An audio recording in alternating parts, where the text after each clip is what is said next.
എടി എനിക്ക് പ്രൊമോഷൻ കിട്ടി 25% ഹൈക്കുണ്ട്. നിനക്കും കിട്ടിയോ? എത്രയുണ്ട് ഹൈക്ക്? 50%ഓ? ശരി, എന്നെ അവിടെ വിളിക്കുന്നേ, ഞാൻ പിന്നെ വരാം. മൂക്ക് ഞാൻ ഇന്നലെ പോയി കുത്തിയതാ.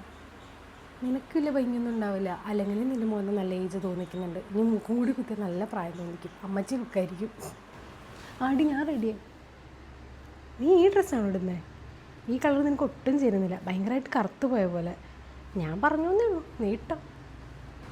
ആര്, നിന്നെയോ? സിനിമ ഓഡിഷനോ? കണ്ടാലും മതി, നല്ല ബെസ്റ്റ് കോലം. നിന്നെ ആരെങ്കിലും പറ്റിച്ചതായിരിക്കും, നീ ആ മെയിൽ ശരിക്കും എടുത്ത് നോക്കി നോക്ക്. ഏത്? ഓ, സ്കിൻ ഡോക്ടർ. ആളുടെ നമ്പർ എൻ്റെ കയ്യിൽ നിന്ന് പോയി, അല്ലെങ്കിൽ ആൾ വലിയ ഗുണമൊന്നുമില്ല. എൻ്റെ കുരു മാറിയത് അത് ആളുടെ മരുന്ന് കഴിച്ചിട്ടൊന്നുമല്ല. ഞാൻ ആളുടെ മരുന്ന് ഒരിക്കൽ കഴിച്ചു, ഒരു മാറ്റമില്ലാത്തതുകൊണ്ട് ഞാൻ പിന്നെ അലോവേര ജെല്ലൊക്കെ തേച്ചിട്ടാണ് മാറിയത്. ആ ശരി.